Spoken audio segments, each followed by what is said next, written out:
Live, people. I think we're live. I don't know. I don't see. Okay, there it goes. It's rolling through. I see something coming through. All right, let me drop the open right now. Come on. Welcome back to the Hank There it Strange goes. situation. Make sure you Lifestyles guys of the locked subscribe. and Make loaded. sure you thumbs up. Ring the bell so you can be notified when we go live. We are live. I hope you got your big girl panties on. And let's do jazz hands. Come on. Let's see the jazz hands. Let's see who's jazz handing it up right there. 13C Gun Reviews is here. All right. Flying Rich is here with Pebbles. Yeah, try to get them Nice. guys. Absolutely. There you go. There you go. Okay, both of those guys are here. I'm here. We Joe is our special guest tonight. This is episode 425. He always comes on, but tonight he has a cool gun that we want to know everything about. So we're calling this new IWI Masada pistol review from 13C Gun Reviews. And he's going to have the gun here. He's going to answer all you guys' questions. We'll talk about other things as well.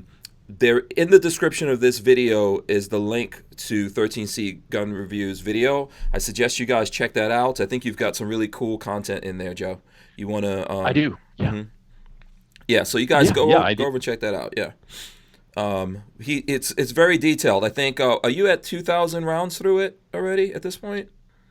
Not Close. quite. The Yeah. for the video portion that went live, we were. I went home and I didn't went home. I pulled up our official numbers. So when the video went live, we were at 1,450. We're going to be pushing to the 2,000 mark by the time we get our review done of the RMR to the HRS. Right. This is kind of the SOCOM version here. Once that video goes live, we'll be at 2,000 rounds total through the gun. Awesome. And if anyone's wondering how come, that's because Joe is one of you were testing it out, right? You were working with IWI. I was. So I was one of the beta testers, if you will, for the U.S. market. Originally, the Masada has been in production kind of worldwide for a couple of years now. It's in use for various military and police services around the globe. And until they could get their production levels and military police contracts fulfilled, they didn't want to really bring it into the U.S. market. So they didn't want to have to be fulfilling these other ones that only have a small amount trickle in. So one of the things they wound up releasing not that long ago in Canada, a version that's very similar to the international version. And then this version for the U.S. market, for people who aren't familiar with kind of the global arms trade, let's say, the U.S. market is an island unto itself, really. Okay. The rest of the there's a European market which mostly influences the rest of the globe, and then there's the U.S. market, which is very unique, very distinct for what U.S. shooters want. So certain things that U.S. shooters want, for example, is the ability to mount. I should have grabbed some lights. Is the ability to mount whatever all the main. Can you give lights us a that you have. close up So- on it if you don't mind? Sorry. Sure. Yeah, there we Sure. go. There we go. So, For anyone who wants to handgun- see it, boom. All right. So handgun. Just so- go a little so- left. Let me see a little left. Little left? The other left. Sorry. way? There you go. All Good. right, sorry. Okay. I'm trying on the screen here. I wish I could see what you guys actually see because through this Skype I see my full camera view. Yeah. So it's hard to know Yeah, where you would I'm have to positioned open up. at. You would have to open up in another window. But you're good. You're good right there. Giving us a good look at it right there. Yeah. Yeah. So you can mount all on this frame, the version that dropped yesterday, which would be this one. You can mount any U.S. made, common light, Streamlight, Surefire, the O-lights, you name it. Any normal pistol mounted light that's going to fit on any other pistol will fit on this one. So there's no issues there. But originally, that initial version that came in, the frame the trigger guard went from here and angled out this way, more horizontally rather than quite as vertical as it is here. Now, Okay. now that gave you plenty of room to. You still have plenty of room in the trigger guard now or then, but it gave you a little extra room, which made it probably the largest trigger guard of any the striker-fired handguns that are out there on the market.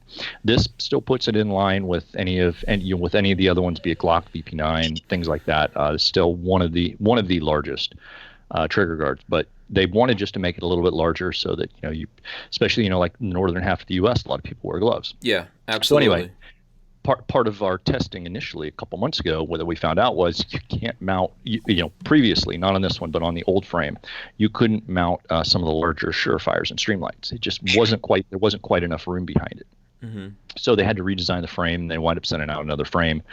We swapped out the frame and continued our testing on it. So little things like that, in Israel, they have a couple of weapons mounted lights. They only have like 2 or 3 options really, because companies just don't, it's not something that's big overseas necessarily. So it's not something that, some of the designers, as they were adapting this for U.S. market, had considered. Anyway, they worked it out.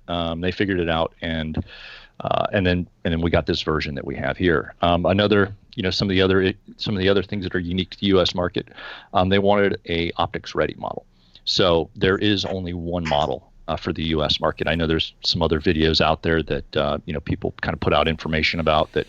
There's a lot of stock photos rolled into them that isn't quite accurate. Mm-hmm. So the video that we put up, it's 26 minutes long, but it's pretty intensive. It covers the mounting plate, the systems, how it holds up. We throw this thing up into the air, testing the mounting system on it as well as the RMR. And you'll see more of that torture testing when the RMR specific video comes out still on this gun, but. All the information in there is accurate and current as of this moment, because one of the things we waited to put the final words onto camera, so to speak, and we finished that up 2 days ago. Okay, so your stuff is very recent. Yeah. Okay. Yeah, cool. Yeah. All the information in there, everything that we give out, the stats, everything else is current for the model that actually dropped. Because there's a lot of crossover and some other things that are out there where people get confused. They say things like, there's 2 different models. No, there's only the one model for the U.S. market. Any of that other stuff, pictures that they're rolling in or thinking about or whatever, those are for international models that have been out for some time. Okay, very cool. Hold on, let me see. Hold on 1 second there, Joe. By the way, Special K says, awesome video, 13C gun review. So I'm just giving you that. I'm a little behind. Everyone out there, by the way, smash the thumbs ups. Thank you. We appreciate that if you do. I know there's some haters, and they're smashing the thumbs downs. Thank you as well. All of that helps us. We enjoy it. Go ahead and smash those thumbs all the way down if it makes you happy. Interaction is interaction per se. Yeah, I don't think people understand that we don't really care about like YouTube or any of these things. We're using the system, so whatevs. There you go. Richard Hughes, what's up with you? Where's Richard? There he goes. I've been mucking with a new toy. Oh, okay. What have you? Go ahead, Richard. Keep talking. Let me see. You're supposed to be coming up here, but I don't see you. Okay, I've been playing with the Ghost Gunner and, did a lower. So just checking fitment and making sure all the parts go. Okay, cool. All right, that's what you're up to? Yep. All right, nice. Let me see here. So, yeah, I've got a couple of questions coming in here right now. I'll put Richard up in the corner with me. Boom, there you go. Okay, so Brian Quick wants to know what's my favorite season or episode of Top Gear with Jeremy, James, and Hamster. So I'll get into that. Okay, so there's 2 things with that, by the way. There's Top Gear, but then, they kind of like left BBC, and then they're on the Grand Tour. So do you really want the Top Gear one, or do you want the current stuff and when they went on the Grand Tour? So... that's I got to ask you a question first before I answer your question, because when they were on Top Gear, that's the old stuff.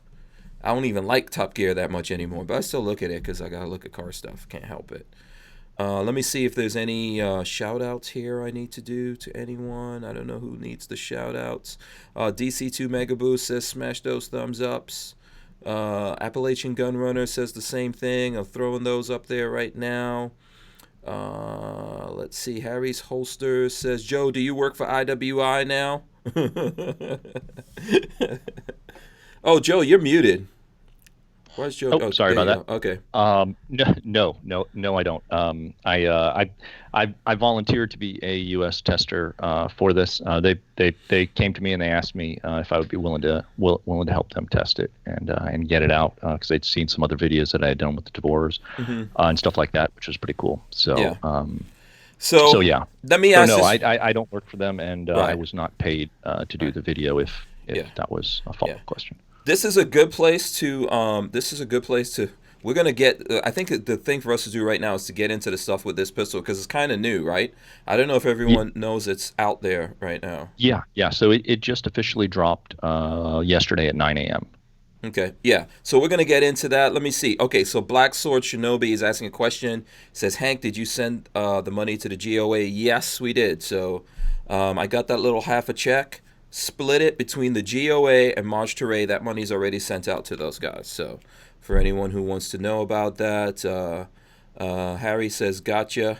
And the 13C, and he also says 13C gun review still awesome. So here is the question that I would ask. Everyone wants to know, since you brought this up, how the hell do we all become testers for IWI? Yeah, I mean, can we all sign up for that? I would suggest put out some videos. If you have some guns that you like, put out some videos. Put out some content, and then when you go to various shows, I mean, I wound up talking with them. Every time I go to SHOT Show and NRA and stuff, I stop by their booth and talk to them. Just they're cool people to talk to. Right. And I knew Jeremy a little bit from before, as well, and I had talked with Rebecca as well, two of the kind of the directors of sales and marketing over there, and so when it came up, I've done some NDA work for some other companies in the past, and they're aware of that, so they know that I'm pretty good at keeping my mouth shut. Yeah. So everyone can't just go to their website and sign up and then no. Oh, too bad. No, I don't think so anyway. Yeah. No, I'm just teasing. Yeah. Does that mean Blackwater's hiring you out? No. No?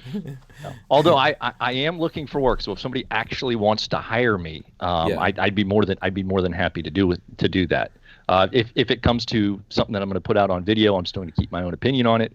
But if somebody's hiring, I'm more than happy to. To go to work. What kind of gig are you looking for specifically? Because people, there might be some people here that own male strip clubs. There might. There's all kinds of things in here, man. I don't know. I don't know if I'm willing to go the stripper route yet. Okay, I'm not taking the option completely off the table. Yeah, I mean, you're still young and skinny, Right, I'm still young, so maybe at some point, the more desperate I get, the more willing I'd be to branch out. That's how they usually get them. That's how they get you. Richard Monda says, I don't bother with Top Gear anymore since the new lot took over. Yeah, there's some things I like from there, if they have a car or something that the other guys don't have. I really like the Grand Tour. If you want to know my best season, it's the first one when the Grand Tour came back. Like the first video they did was really cool, where they all had three different kinds of cars. Excuse me. They had what was it? Past, present, future. Kind of cars there. So I really like the first stuff when they first came back, but I like all of the seasons that they're doing, and I'm looking forward because right now they're not going to do the like track stuff and all that anymore, from what I hear. So they're they're just going to do those things where they go off to countries and drive around. They're not having people in the studio. All of that stuff's over. That's all done. That's not happening anymore. I kind of like the first season. They set up a tent in like Dubai. They set up a tent wherever. They always had the different background, which was kind of cool. Right. And then there, I don't know if it was at Clarkson's property or so, where they had the last two seasons. Right. They had set up there, and they had the awful dirt and rock track that they ran the cars over, as opposed to they were using some airfield. And they put down a track in the corner of one of these airfields. Because in England, there was a lot of military fields, and they had Top Gear was filmed at one of these fields. Yeah. And so they were filming, the Grand Tour when they did the car event, the car on the track at another airport where they, put down a track of some sort. I mean, I like that stuff. I like the show. I like the camaraderie. I like the chemistry between the guys. So that definitely, I like the old Top Gear with Clarkson and everybody. I think it's fun. Yeah, absolutely. We'll get into more car stuff here at the top. I think Joe's into cars too, right, Joe? You're a little bit. I mean, they get around. I've got huge news that I'm so excited about. I paid off my Jeep this month. What? It was the last payment. Yes. Yeah. Oh, cool. So how long have you had that? Like 5 years or something? Yeah, exactly 5 years. Oh, nice. Okay. So Exactly it's 5 years. So paid it's paid off. off. So I'm pretty excited about that. Yes. Yeah, yep. I was gonna ask if you're gonna trade up now that you paid it off, but I don't No. think that's in the program right now, right? No, no, no. I'm glad it's paid off. When I was putting on a lot of miles for my day job. Mm-hmm. I'm at 160 some odd thousand miles on it. It's 5 years old. Mm-hmm. And so when I bought it, at the time I bought it, I bought they had a Mopar factory. It's really like a lifetime warranty, but they call it a lifetime service plan. Mm-hmm. So basically, the dealership wanted like $4,000 for this thing, but I found a dealership out of Arkansas that was selling the exact same one. It's through Mopar, so you log into your Mopar account online, and it's actually a Mopar thing. It's not like a aftermarket; it's an actual Yeah. Chrysler Fiat Mopar thing. So that's Yeah. important to I've lay out. had that. Yeah. Okay, yeah. So you're familiar with it. So I bought it out of this dealership. My Mm-hmm. local dealership wouldn't like touch the price at all. I bought it from a dealership down in Arkansas somewhere. I forget the guy's name, but anyway, he sold it to me for like $200 over cost, which was like $2,500. So for $2,500, I've got 999,999 miles service on it. So now it's not oil changes and stuff, but like I don't know, a few months ago I had a coil pack thing go out, the main coil pack harness, which it's only like $100 item, but to get to the other part that's connected, it's like 2 hours worth of labor to unbolt half of whatever's back there to actually get to the other part of it that you have to disconnect and reconnect. So that was, I don't know, like a $600 bill because the labor on it was like $400 to take the back off and the engine, whatever, I don't know, whatever the hell they do under there. They do what they do. And what else? Oh yeah, and then I had one of the Air things go out about a year ago. The Grand Cherokee that I have has it's the Overland, so it has the air suspension, but it also has the Quadralift. Okay. So it has a normal driving mode, and then it has a driving mode for when you're going over 50 miles an hour. It lowers the front for more aerodynamics, and then it has two off-road modes. So when you go off-road, it raises it up. I think off-road 1, it raises it up like 1.5 inches. Then off-road 2 is like another 1.5 inches. So it gets another like 3 inches of ground clearance, which gives it more ground clearance than a Wrangler Sahara, one of the off-road Wrangler Saharas. It gives more ground clearance than that, which is pretty cool. Anyway. Yeah. Yeah, no, that's cool. It's on the Rebel, but people always tell me like, yeah, those things are gonna go out on you. Oh yeah, I would have never bought it without this warranty. That's one of the reasons why I just went all out with it. I figured, I'm going to buy this car. I'm going to ride it till the wheels fall off because man, and 5 years later, I could not be happier with this thing. So anyway, that went out like a year ago, and that was $1,600 just for the components that went out, not including the labor. So between that and the coil pack, it's paid. Yeah, it's $100 deductible. So even counting the two times I paid the deductible with the two things, it's already paid for itself. And now I've got 800 and whatever thousand miles to go, and it's still gonna 840,000 miles. I wish they had better. Cover. I wish they had better warranties on more American cars. Like I know some companies have the 100,000 mile thing. That's usually who is that? That's Hyundai and Kia, I think, that have that. Yeah, Hyundai has 100,000 miles, but I was a little pissed at them because I'm a facts guy, and they weren't real tight on the facts. I'm like, hey, what's covered for 100,000 miles? For like everything, bumper to bumper. Well, like our tires, no. Our brakes, no. What's covered? They're like everything, bumper to bumper. So the sales, at least the salesperson I dealt with, wasn't so good. But I've had two Genesis Coupes. They're the only cars I've ever owned new, and kind of like what Joe was saying about buying the car. I was working in New York, and my family's living down here. And just because I was in New York with buddies that have planes, it was easy for somebody to drop me off in Connecticut. Well, a dealer in Connecticut, it's like, hey, I'll give you this car for, I think it was $32,000. I'm like, cool. I'm like, I'm thinking about it. And I came down here, and they had the car. I was here for like Christmas, New Year's, and the dealer's like 36. I'm like, I'm gonna get in Connecticut. I don't need the car. I flew down. I don't need to drive back.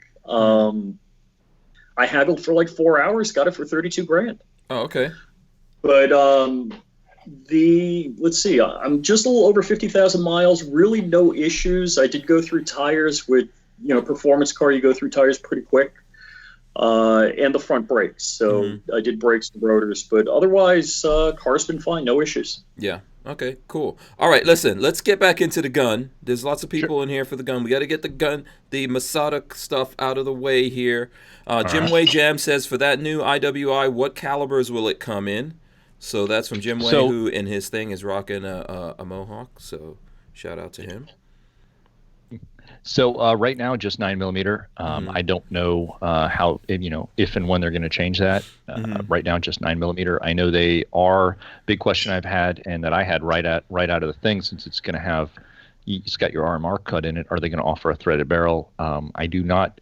They never gave me any official confirmation on that, other than, probably. So my take off that, not anything that they would say, but my take on that would be they're going to have a 9mm, or they're going to have a threaded barrel for this, I would think, fairly soon. I have no idea how soon, but I would think that it's going to be fairly soon. Yeah. That's just my takeaway from it. Yeah. If I was going to speculate on that, right? Just the whole the fact that it's a chassis system. So basically, you can the chassis is the serialized part of that gun.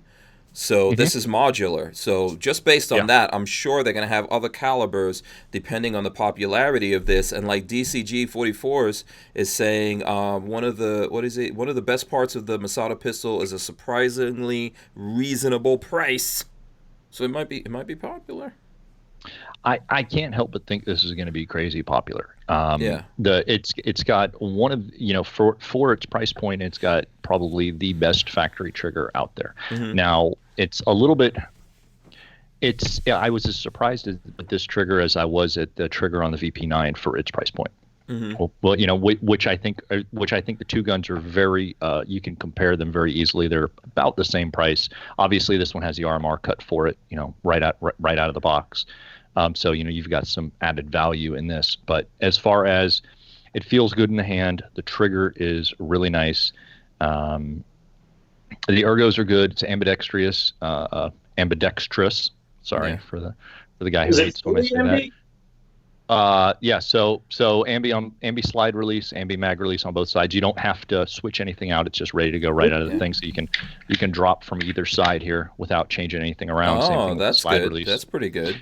It is. Yeah, 3 different back straps as well. It looks really good. I don't know if you could hold it up to the screen again. We've got people coming in. By the way, folks, smash the thumbs ups. There you go. This gun looks good, man. I kind of like this better than the SIG P320s. I don't know why. I kind of like the way that it looks. They've spent time with it. They thought it out. They've smoothed out the rough edges, whatever rough edges there may have been already out of the box. You've got a nice deep undercut here for your finger and for your knuckle, so it's not digging into you.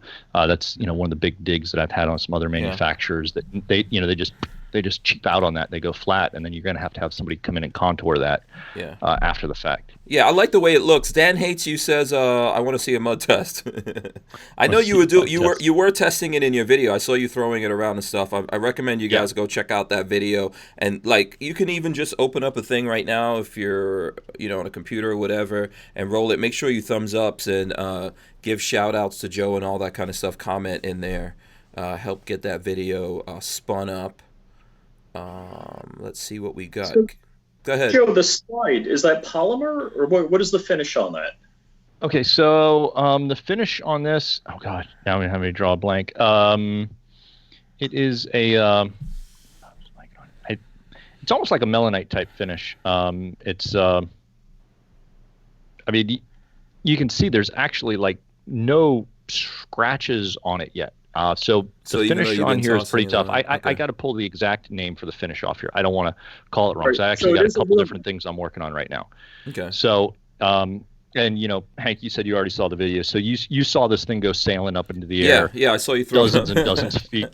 And because you're also testing the optic, right? Because I remember. Right. Yeah. Yeah, so part of our testing on this we're doing concurrently is on the RMR2 HRS. So this is the civilian version as close as you can get to the military SOCOM version that was adopted by SOCOM for their pistols. So So we're going to beat the hell out of this. We will be doing some water testing as well on it as part of the video with the gun as well. I don't know. I don't have a mud test planned. We may do that in the future, but for the next two videos it's technically two videos that'll be coming out with this gun next, the RMR, and then we're going to follow up with some night vision sights and some more accuracy stuff and whatnot, and kind of a 2,000 round follow up after that, more specific to the gun. But did you? By the way, Sean Montoya says, "What's up, Hank?" And then Mr. FNH says, "Gun people." So shout out to those guys. Did you do a drop test or hammer test on that bad boy? I did not smack it with a hammer. The tests that I've done where I've thrown it, where I've tossed it and thrown it and dropped it, it has not fired. There wasn't a rounded, but the hammer didn't fall. So there was no issue there, or the striker, I should say, didn't fall. So I haven't had any issues with that. I have not smacked it with a hammer though, and I do not plan on smacking it with a hammer. That's just not realistic in my opinion. If it doesn't, if the striker doesn't fall when you throw it, and I mean it's hard to know just how high I threw it. I mean, saying 50 feet, it went 50 feet in the air probably would not be an overt exaggeration. Yeah, you threw it up pretty high. It went pretty. Just as I let that thing go, I said to myself, but it was grass. It was grass. It was grass and earth. It wasn't like concrete. No, it wasn't concrete. It's grass, but right. So for those of you who aren't familiar with that area right there, a couple years ago that used to be field.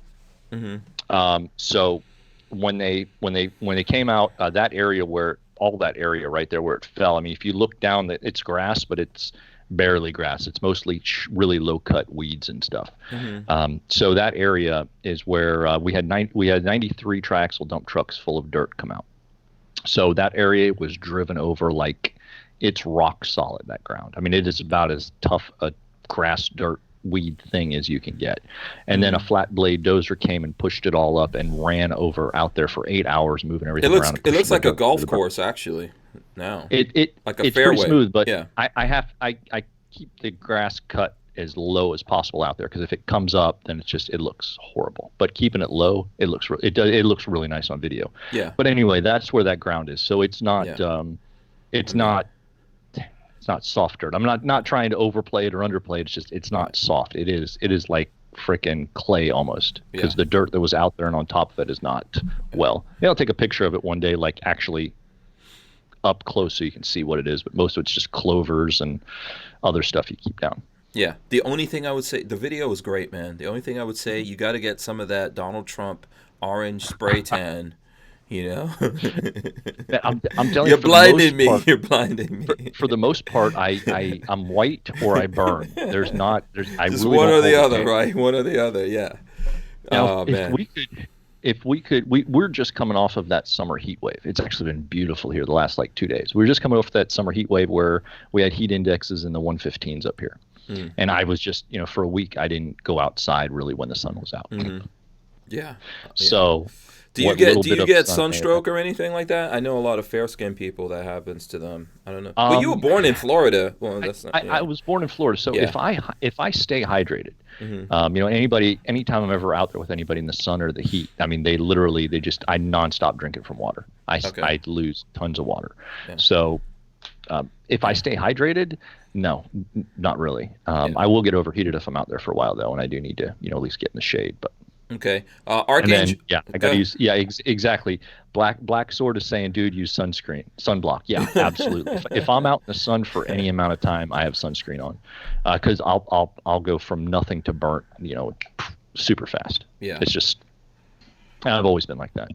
Shout out to Opt Out of Gun Control. Archangel wants to know the MSRP. I think he probably just came in. You want to hit that point again? Sure. 480. 480 is the MSRP for it. Obviously, it doesn't include the optic. But for 480, you also get 4 different plates as well. So those 4 plates will cover not just 4 major manufacturers, but there's a lot of crossover. Like this RMR plate here will cover a couple of Hollow Suns, vice versa. So out of the box, if you already have a pistol-mounted red dot, out of the box, there's a really high chance that you're not going to need to buy or do anything else. You'll just be able to stick it on right out of the box and run. All right. Which is nice because you look at like CZ's trying to do their thing, and you have to buy plates separate. And the Glock plates aren't that expensive for their MOS plates, but still you have to get them separately. It doesn't come with it, which, I mean, at that point you're nickel and diamond, right? Those Glock plates, what are they? $30, something like that for the MOS if they don't come with it, I don't know. That's a good question. Mine came with the MOS, but there's like, just a few that comes with it. Yeah, I want to say the ones that don't come 20, with it. 30. Yeah, about $30. Yeah. I can't remember last I looked into it. Archangel, someone's going to ask this, so we might as well get Archangel's one in on here. Is it going to come out in 10 millimeter? Yeah. I would highly doubt it, but it would be. I mean, I like 10. I'm a little bit of a 10 millimeter fan, not for everyday carry, but as far as I would much rather have a 10 millimeter than a 40 or a 45. So. Yeah. Care Bear says, my Ford has a 120,000 mile warranty. That's good. That's pretty good. Yeah. Yeah, if you know you're going to run that car, if you know you're really going to put miles on a car, I say definitely get it. I know lots of people, I'm looking through the chat, I know lots of people are still talking about Top Gear. I would love to talk about Top Gear with you guys, but we got to get some details out here. I'm trying to see if anyone else has any other things. Let me just scroll down to the bottom. There's a ton of comments here. By the way, I'm just going to remind everyone, smash the thumbs, people. Smash those thumbs ups. If the haters are in here, you can do the thumbs downs. Either way, it's all good. Let's get it going on there. Let me see. I'm trying to see. Sean Montoya says your new Pew Pew is sweet looking. So there you go. Yeah, I think the fact that it's modular, you're definitely going to get something's going to come out. I think right now we just need to see if it takes off. You'll probably have IWI coming out with stuff. I'm sure they would, they want to be the ones. But because it's modular, other people can make things for it, right? I have no idea where the patents fall on that. Oh, okay. What I would say is I would be shocked if at some point, I mean, they're going to need to get the I don't know what the right word is, at least the initial, all the orders out fulfilled before they start working on other things. But I wouldn't be surprised if at some point they don't come out with a slightly smaller frame on the bottom, so where it takes something like 15 round magazines, so they can chop the bottom a little bit, and you could just swap that out, and then you have something that would really make for a nice carry piece.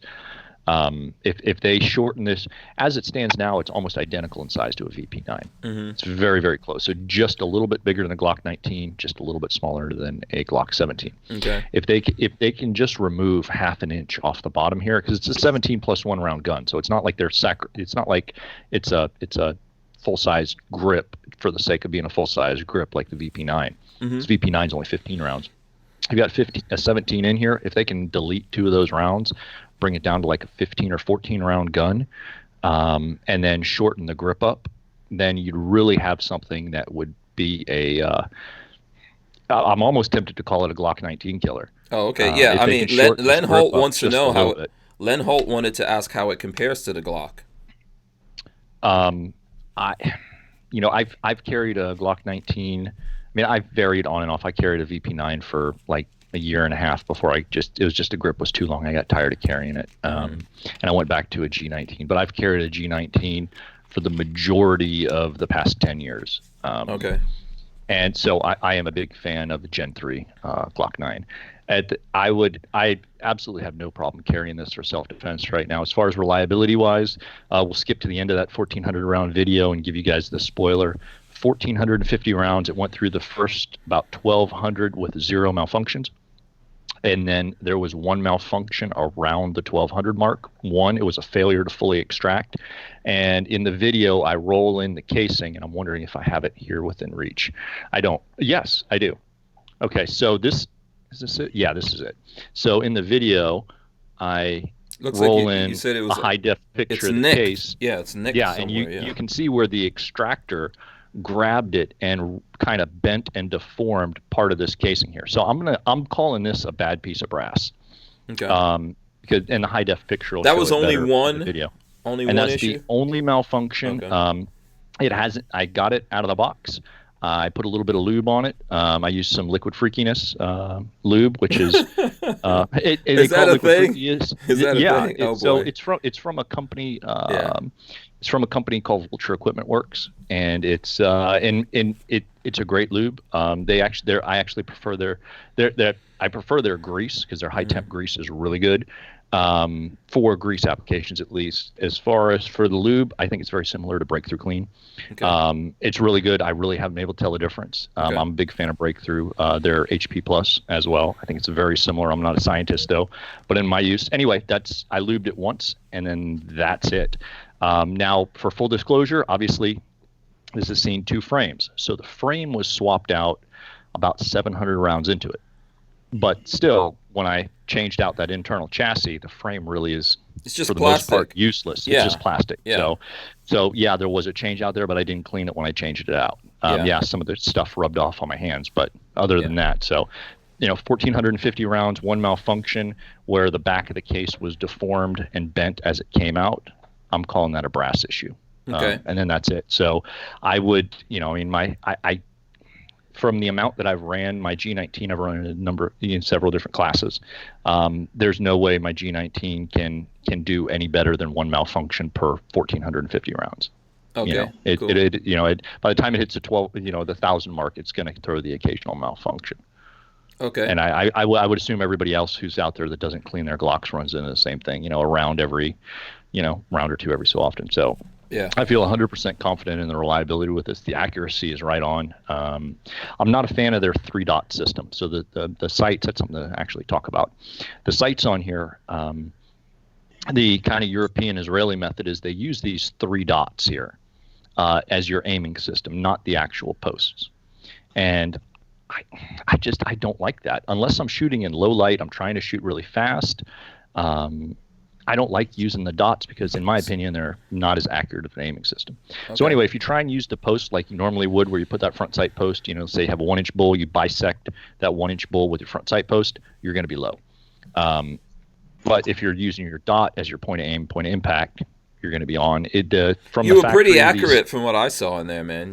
So this thing is accurate as hell with the red dot. So, and it's much easier to shoot with a red dot anyway. But as far as the factory sights that came with it, I'm not a fan of that 3-dot sighting method. So my groupings with the 3-dot weren't quite as big. But like you said, this thing is definitely, in my opinion, more accurate than the Glock 17s and 34s that I've shot with red dots on it. Okay. So let me see. Do either one of you guys? Not wildly more accurate, but it is more accurate. Right. Okay. Now, since you were talking about doing the stripper thing, Joe, would you like to volunteer? Because Ronald Hotboy says he's not thumbing up until he sees man boob, and I'm definitely not showing my man boobs. Well, I gotta be honest. There's no real man boobage here. Yeah. So I'm okay, that leaves it up to Richard, I guess. Right? Yeah. Pebbles is a boy bird. Yeah. It's all. There we go. I see. There you go. Boom. Nice.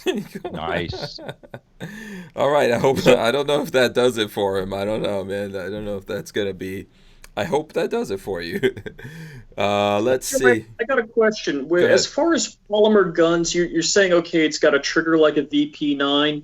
Maybe not like VP9, but I just mean that it's a much nicer trigger than you're going to find on by far than a factory stock Glock, or let's say an XD or even an MAP. Mm-hmm. So. Okay. Yeah, trying to put it out there for reference. Nobody's really had a chance to. Why would I want to buy this? And I'm not saying that from a negative point of view. It interests me. I'd get one if I had the money. And it looks great. I mean, I'd like to have one. It's just conversation piece also because it's like, hey, what's that? Oh, it's an IWI. Is the grip angle better? You like the trigger? You like the combination of all of those? Tell me what you like about it. So some of the things, the grip angle is kind of standard. It's not massively huge in the hand. So for 17-round gun in this size, like Glock 17, Glock 19, they fill the hand a little bit more. This is slightly thinner, so it's going to be more toward the VP9 size, at least width-wise in the grip compared to like a Glock. I like the undercut under here. So again, that's a similarity that it shares. One of the things that drew me to the VP9 was that it's got an undercut under it as well. From the factory, obviously, you can do these things aftermarket. You know, like my Glock 19 that I kick my daily EDC has an undercut under it that Blackout Custom Cerakote and Force One did. So, you know, to make it more comfortable so you can shoot the damn thing all day so it doesn't rub into your finger, rub into your knuckle. The trigger's nice. It fits well in the hand. I like the controls. Now, you know, some of this stuff is just, there's so many different ones out there that you're starting to slice hairs. The thing that does it for me is I have a optics ready handgun out of the box for, you know, a price point that's coming in the mid 400 range. And for that, you've got ambidextrous controls. You've got a really nice trigger from the factory. You don't have to, other than, you know, if you want to co-witness, which I'm going to, replace the sights with suppressor height sights. This thing's ready to go. You don't have to do anything to it. I don't need to do a trigger job to it. I don't have to do any kind of stippling or cutting work on the frame to it. I don't have to get the slide milled. It's ready to go right out of the box for mid 400s. And there's nothing out there right now, in my opinion, that comes close to this that's going to fit this bill. You know, with all those features that I'm hitting, it's just there's nothing else out there like this in this price point that's going to do it. Yeah. So what kind of, is this like a home defense gun? Is this a you know, competition gun? What category would you put it in along those lines? I would put this in a duty gun. Okay. And then that's what this is. Other than the tweaks for the U.S. market, this is a military police duty gun. So it's a full size handgun in your duty gun range, you know, size. So this would be, as it sits right now in this size, this is going to be your, you know, Glock 19, Glock 17 duty gun. The only negative to this, to carrying it as an EDC, that I would see is that the grip is just slightly longer than I would like to see. But again, it's not bigger than the VP9. So with that being said, I carried a VP9 for like a year and a half. Sometimes I'll carry a Glock 17 as opposed to a Glock 19.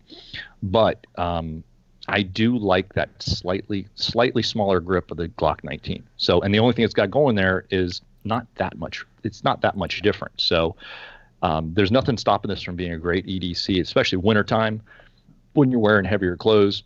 For the summertime, if you already carry a VP9, then you're going to have absolutely no issue with this. Okay. If you carry a Glock 18, you've got that little extra. Is it enough to set it out? Some days it is, depending on what I'm wearing. I wear a lot of shirts from 1776 United, which are more form-fitting T-shirts. So that's going to print a little more on me, just a little bit more on the side here than a Glock 19 would. Again, you can cheat it over a little bit. Yeah. So let's see, DG44S. So basically good bang for the buck. I just looked over and saw that. Yes, absolutely. I think this is probably the best, barring something that I haven't seen yet out of this. And like I said, we're 1,500 plus rounds through it now. I was 1450 when the video came out, and I did shoot it a little bit today because I was curious about something today that I saw on somebody else put a video up that I didn't really agree with. I took it out and out. So anyway, we're not. I don't want to start picking apart other people's videos. It's just, you know, everybody has their own opinions. In any event, for everything that I've seen out of this is the best bang for the buck handgun on the market right now. I just say that 100%. Okay, cool. Shout out to SoCal Gunner. I see him in the house. Brian Quick wants to know, what's the cost for each magazine? I think MSRP on the magazines is $29.99. $29.99. I don't know. Okay. I don't know what they're going to sell for. I would assume with $29.99 MSRP, that's the top end. So, okay. Street price, I would assume, would be somewhere, you know, $25, $22. Well, once it is down, it'll probably be a $20 magazine. But you know, the initial rush, I'm sure it'll be closer up there to that MSRP at $29. Right. Shout out to Bricks as well. So look, the this video I'm throwing it up right now. 13C gun reviews. The IWI Masada ORP review, optics ready pistol. That's the video. Go check it out. So, you know, I think it's a good video, good review. Make sure you go there. Let me thumbs up it from over here, and then I'm gonna make a comment. Make sure you guys go there and comment as well. You know. Well, thank you. Yeah, thank you. I appreciate it. There's a lot of stuff. Did you put it up today? No, it went live yesterday. Okay. Still, you know, get in there, get your comments in. I'm doing that right now. Absolutely. Thank you. Richard, did you have any other questions before we move on? Sure. one of the guys was asking trigger pull, how many pounds? So from the factory, and I've got a buddy coming over tomorrow. He's bringing his trigger pull, so we'll test it out for sure on our end to see what it is on this. But they listed the factory as 5 to 6.5 pounds. That's the variance: 5 on low end, 6.5 on the top end. So I would say on this, I'd say it's probably somewhere in the 5. I mean, how well can you guess? I mean, it's definitely not over 6.5 pounds for sure. Okay. It's definitely not under 5 pounds. So. And is that double action only? Single. Well, it's striker fired. So it's going to when you run the slide, it'll cock it. All right. So it's pull the trigger and then Mm-hmm. Okay. And is that hexagonal rifling? It's polygonal. 1 in 10 right hand twist. Polygonal rifling. I know it's 1 in 10 right hand twist. It's polygonal. Yeah. Okay. Like a Glock. Yes. Yeah. So that's one thing that I've been thinking about. I shot some reloads, some of my own reloads out of this. Not a lot, but I shot a few. And I'm going to put more of them through it once I get done with the full video. But my reloads I still have like 6 pounds of bullseye powder left that I'm still running through. And bullseye is dirty as hell for those of you guys who run it. But I scored a couple big containers of it on the cheap when a store was going out of business. So anyway, I haven't run a bunch through here because I didn't want to get the gun super dirty with that nasty bullseye. I wanted to run mostly factory. But technically, you're not supposed to run lead through polygonal barrels, right? Yeah. DCG44 says he sees $27.50 for retail on the mags. And what is this? I think. Harry's Holsters wants to know: do you have any idea on import numbers from IWI? How many of those we're going to be getting in? I do not. I know that internationally they were making, and I don't remember the exact numbers, but they were fulfilling extremely large contracts to various police and military organizations. So I know they have the capacity to turn these things out, to turn out like 6 figures easily a year plus for various organizations. So as far as how much of that's going to get allocated to the U.S. market, I do not know.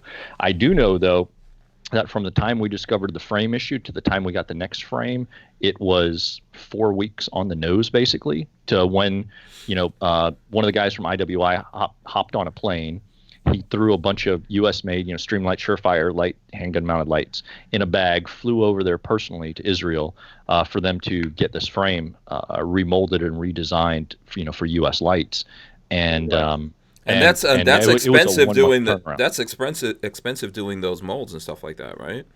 Yeah, it is. Yeah. So, and they did that turnaround in like literally 4 weeks from the time we talked about it till it coming out. Did they get me the new frame, which was amazing, I thought. So I know they have the capacity to really crank these things out. I don't know up front how many they're going to drop, but I know the one thing that I was talking to them about, one of the reasons why they waited bringing the U.S. market in was because they wanted to make sure they could fulfill the contracts. Yeah. Early on, when IWI first released the original Tavor, the Tavor SAR, the first Tavor to the U.S. market anyway, not the original Tavor, but to the U.S. market anyway, the original one, they had a hard time fulfilling demand initially because they were still fulfilling military contracts at the same time, that they were doing this. Right, so, and the prices were pumped up, and I think that's what some people worry about. I mean, this is a pretty good price for IWI, considering they're importing these from Israel, not making them in America, which makes it obviously, there's always an import thing going on there with stuff that comes from Israel, right?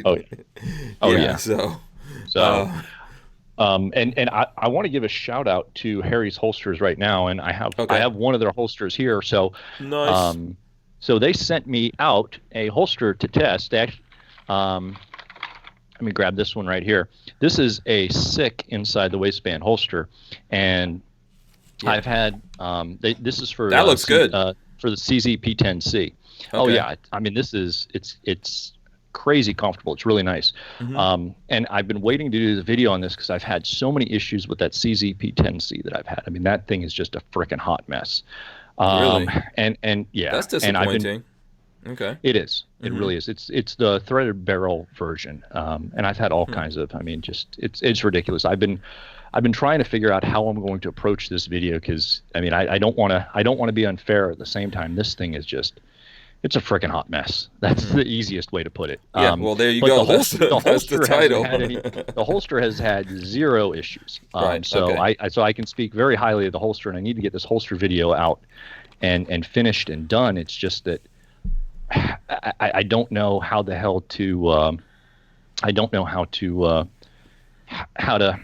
frame that up properly because some of the CZs like just the plain Jane CZs P10Cs they run great but man if you get one of the ones that don't run great those things are I don't know it happens but I've been there yeah you know and again I've got a sample size of one. But at the same time, man, it's frustrating as hell. And you know, to CZ's credit, they did reach out to me, and they told me to send it back. And I haven't yet because a lot of the problems that we've had, and, you know, you'll see it on video. You know, it'll be running fine, and then all of a sudden, you know, it'll go through like, you know, 3 or 4 mags, and all of a sudden it's just like jam, and what the hell? So as far as if I send it to them, and you know they run 3, 4, 5 mags through it, and it's fine, well then they're going to send it back and say there's nothing wrong with it.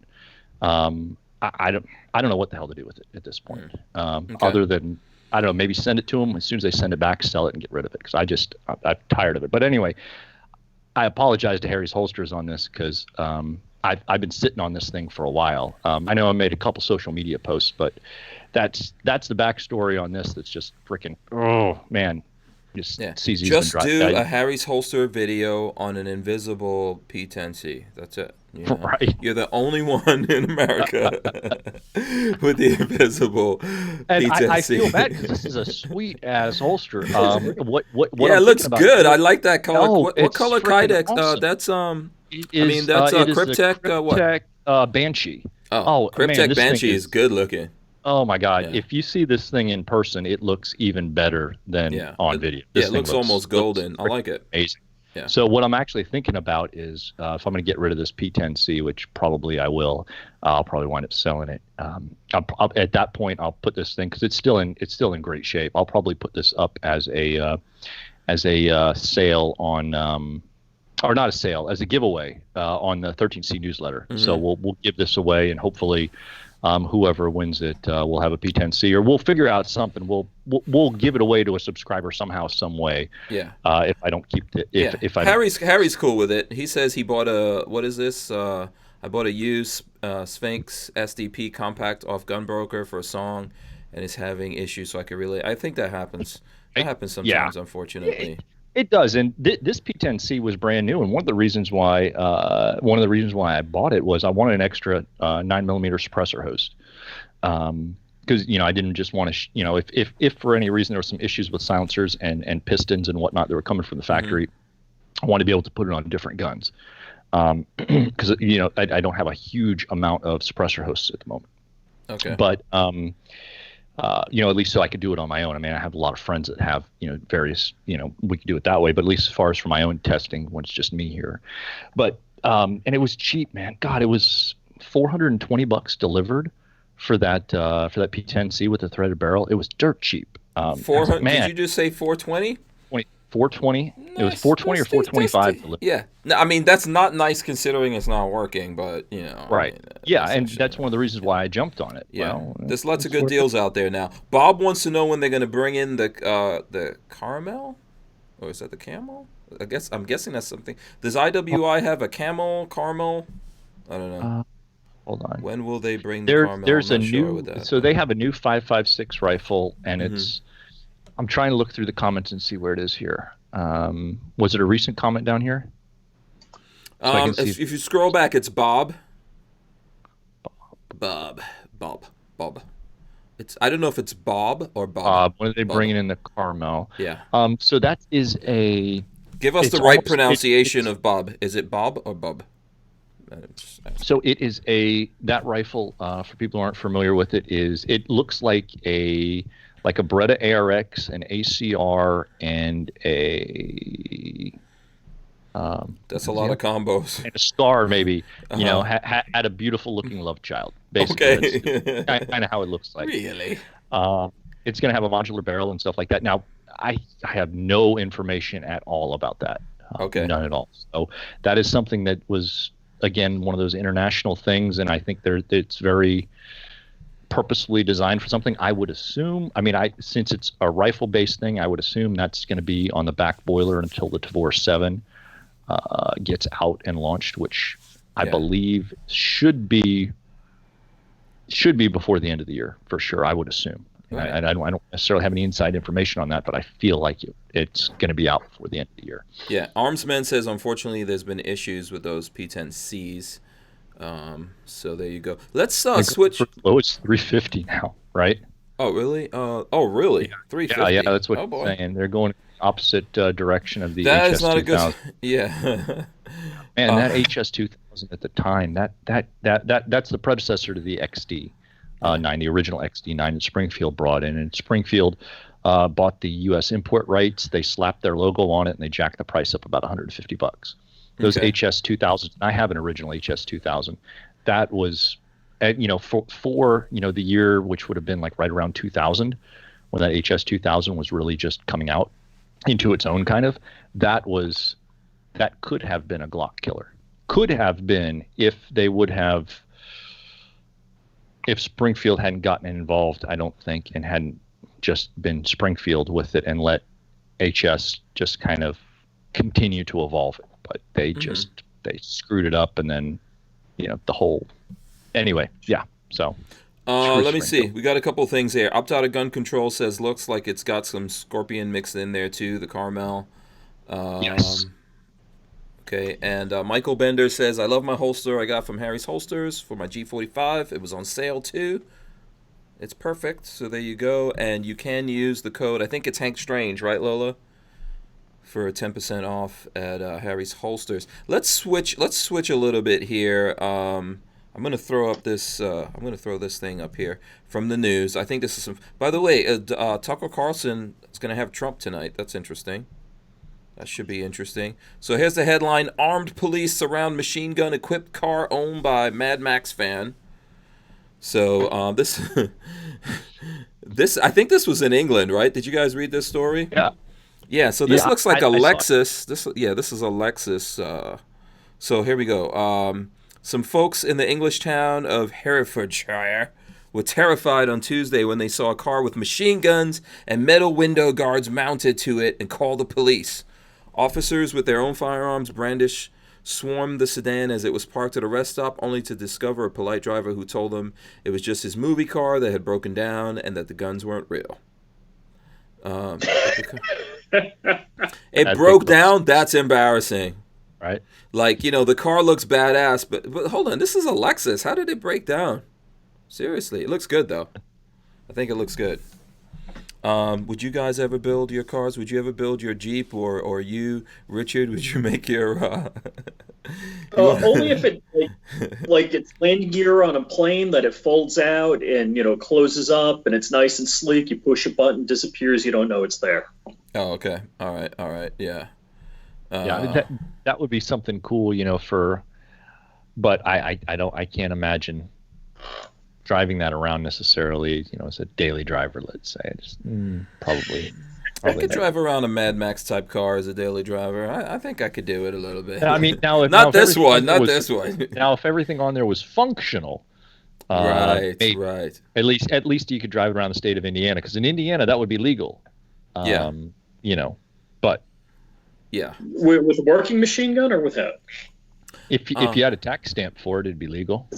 Yeah. There's still nothing in Indiana state law that says you can't drive around with a mounted gun of any sort, provided it's legally possessed at least. Yeah. Oh, it would be so awesome to have a machine gun, actual machine guns on there. That would be great. Richard, what about you? What would you do with this? Would you modify your car? My car, not. See, you're talking to the wrong guy. You should have Walter here talking about his Oshkosh truck, have it convert and have guns come out, Gatling guns and stuff like that. That's a bold. Yeah, Walter definitely could do that. Let me see. I'm looking to see what other there was some cool stuff in the news. Let me see. I'll bring this one up here. Hold on. So here's another one right here that I think I sent this to you guys, but okay, so former soldier turned mom chases down flasher. This was a good story. This is like a former IDF chick, I think. Let me see if I can actually get this to play some of this video here, if I can get it playing and muted. I don't know if it's gonna, I don't know if we can get it here, but I know if you check out this article, oh, yeah, we gotta mute it here. All right, so if you look at this, basically what happened here is she was out for a jog, and there was a guy that flashed her twice while she was jogging on the road. And then he tried to touch her just as he passed her, but he didn't realize this chick was like was in the Israeli military. So she ran up to him, kicked his ass, pinned him down, and then called the police. She had to use her own phone. She was saying that no one wanted to stop to help her, which is a little crazy. Yeah, I mean, just watching her. I can't imagine, driving down the road, seeing a woman jogger, on top of her wrestling with a guy and not wanting to. Yeah, she's over like 6 feet tall too. Yeah, but I mean, at the same time with her, on the ground, over this guy, it would look like, I would drive by. My initial thought looking at that clip would be, seeing it, would be that this guy tried to assault her while she was jogging. That would be my initial thought. Right. It's as if I was just coming up as they were on. So you're saying you would stop or something like that, right? How do you know she's not one of those, jogging burglars, female jogging burglars? They've been rampant rashes of that. Maybe I'm making what is it? I'm profiling, perhaps. Yes. But in that situation, seeing that guy, and woman together, I would assume that the guy would be the one in the wrong. And not saying I would go up, and just start shooting or whatever, but I would at least try and be like, hey, is everything okay? Because I would want somebody to stop for my daughter if she was out there in that situation. So if you apply MIB1 Will Smith rules on this, you would have shot the girl. Okay. Accurate. Yeah. Okay. All right, Richard. Fine. Let's see here. Hold on. Let's see. I'm trying to. Let me actually. Hank, you don't like my Miss Hooters, Tennessee pageant finalist arrested for felony burglarism and vandalism? Wait, did you send me that? I dropped it in the chat. Oh, hold on. Let me pull this up. How did Miss Hooters look? Let me see. Let's see. Looks pretty decent. Okay, I got to check out the chat for this one. So what? So read the story off there. What happened? So finalists. Joe, you probably have to censor. I've got like all three of us on the screen at the. Yeah, go there. You go right there. That's good. Okay. Yeah. All right. Yeah. Sorry, I was leaning over here to check out this article, but no, go ahead. Okay. Finalist in Miss Hooters Tennessee pageant arrested for felony burglary and vandalism. Okay. So she's a finalist, and she vandalized her ex-boyfriend's apartment following the breakup. So she's cray-cray. Miss Rogers, 21, arrested June 7th, charged with burglary and vandalism of $1,000 or less. And let's see. She was top 5 Hooters girls in Tennessee. Okay. I don't know. I mean, do you break up when your girlfriend hits top 5 Hooters girl in Tennessee? Do you break up with her? I don't know. I'm still trying to find it. I'm still trying to find it. I'm just trying to arrange everything in the screen here. I think, Joe, you got to come in a little bit more into the middle. My screen's doing something weird every time I'm trying to look at that link, but it won't let me. So, okay, I got to give up. I can't see it. I can't see it. That's the end of that. There's a few like pop-ups trying to come up, subscribe to their newsletter or something. Yeah. Speaking of which, you should be subscribed to Hank Strange's newsletter as well as mine. All right, just throwing that out there. Just saying, that's a nice lead-in. Yeah. So Harry's Holsters wants to know if Walter is Walter in the chat. Harry wants to know if Walter's going to buy a Hooters and sit at the bar all day for his retirement. That's a plan. That's definitely an activity. Dan hates you. All you guys can see this thing. I can't pull up the link, so whatever. Let me see. What was the headline? I'm going to search for it. Let's see. Headline. Finalist in Miss Hooters Tennessee pageant arrested for felony burglary and vandalism. Okay, I'm going to have to see if I can find it here. I see it. Okay. And why did she do this thing? What was wrong with her? Because her boyfriend broke up with her. So she broke into her boyfriend's thing? She's all right. Yep. It's okay. Okay. All right. Let's see what I don't know if you have one, Joe. I'm going to look through here. Let's see what I got here. Okay, here's a gun related one that let me bring this up. Okay, so Homeland Security agent shoots himself in the leg at gun range. Oops. That's never a nice thing. A Homeland Security agent shot himself in the leg Wednesday while letting off some rounds at a gun range in the Bronx. The agent was at the Rodman's Neck Outdoor Range in Pelham Bay Park when he accidentally pumped a bullet into his left leg. I actually know where Pelham Bay Park is. According to police, the incident happened around 5:15 p.m. Cops said paramedics rushed to the Agent Jacoby Medical Center. He's expected to survive. So he was the only one professional enough for that Glock 40. Yeah. You're doing a callback to what video was that? Was the guy DEA? He was in DEA in the school where the guy five I mean everybody's had to have seen it by now, but literally not 5 seconds after he said he was the only one professional enough in that room to handle his Glock 40, he shoots himself in the foot. Yeah. Well, he takes the gun and he has the slide back and he shows his buddy. He's like, "It's empty, right?" And they say, "Yeah." And he's like, and then poof. Yeah. And then Well, he's like, the thing is, when he locks the slide back and shows it, I actually saw an action, because most of the clips out there are like 350, resolution. I actually saw a 720 clip of it, 720 or maybe it was 1280, one of the original clips of it, and you can actually see when he shows it to the other guy, you can see you could see gold light shine off the gold, and there's a piece of brass in there even from where the camera is. You could see it. Yeah. And then he just dropped, and he's looking right at it when he drops the slide, looking right at it. Yeah, but sometimes your mind plays tricks on you, man. That's the reason why training is really a thing, and you've got to check more than once, especially when you're in a situation like that trying to show things to people, to be honest with you. Because so many things can happen. Yeah. Yeah, the scary part of that video was he then goes and grabs a rifle. And he's like showing the kids. They're all like, "Put it down, put it away." I don't remember seeing that part, but yeah, that's crazy.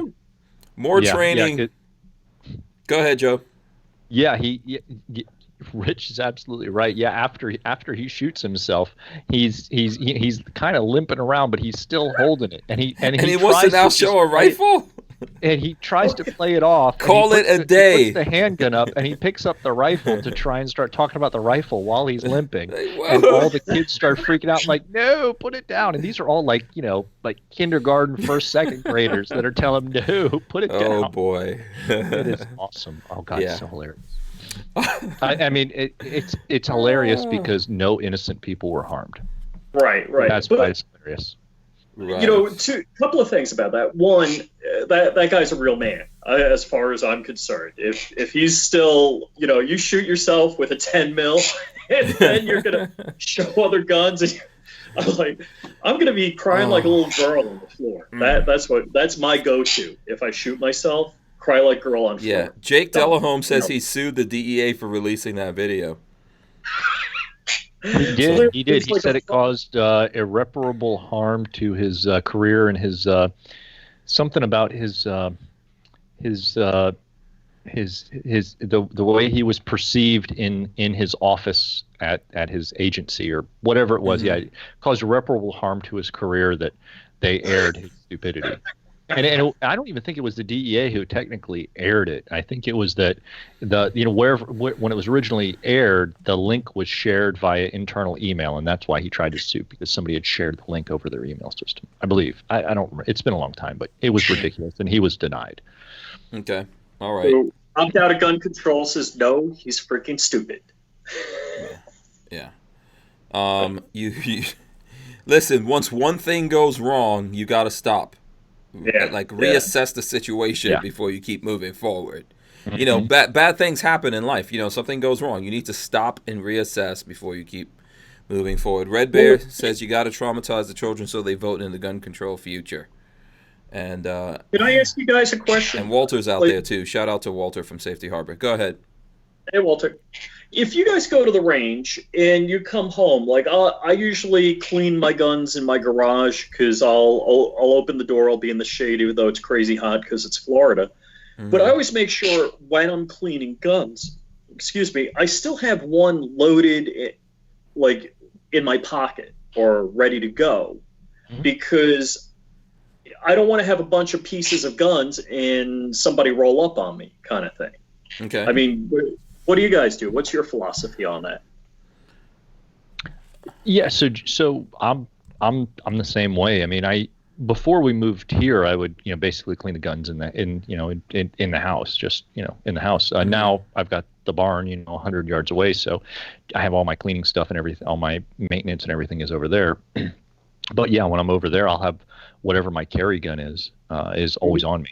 If I'm out and around, so I always have a carry gun on me. And if for some reason I'm actually cleaning my carry gun, which I don't do anywhere near as often as I should, but if I am, then I will then I'll bring whatever my backup is. So for example, I carry Smith and Wesson Shield as either a backup, or if I'm really slimmed down for my carry, for whatever reason, I'm wearing shorts and a t-shirt, I'm kind of out by myself running out real quick, I may just, bring the shield, but I'll at least have some sort of other option for defense on me just in case. Cause I mean, the worst thing is having all these damn guns and, not being able to get to one. Cause that would just, that would be a horrible way to go out. Hmm. Yeah, always a good idea though to have something, regardless of where you're at. You never know. You never know. I don't think that's being paranoid is not a bad thing, Richard.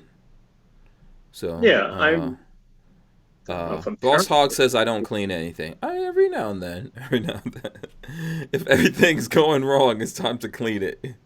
Wait, Yeah. what's the guy's name? Valor Ridge? What's his name? Reed Read. Hendricks? Yeah. Hmm. Yeah. Reed doesn't believe in cleaning things, right? Well, I think you'll know when it's time to clean. To be honest with you, you'll know that the gun's running dirty or whatever, that you need to clean it. I don't, if you're shooting all the time, I don't think you need to. If you go put 20, 30 rounds, 50 rounds at the range, you don't need to clean it. That's No. Now, yeah. We're talking about modern firearms, right? Hmm. So we're not talking about, this isn't the 1930s where, you've got corrosive primers, corrosive, powder, stuff like that. If it's a modern firearm, with modern primers, powder, stuff like that, Hmm. it's not like the spent powder is going to damage your firearm, right away. So I look at it this way: if it's a gun that I normally shoot in my rotation, I don't clean it until it starts malfunctioning.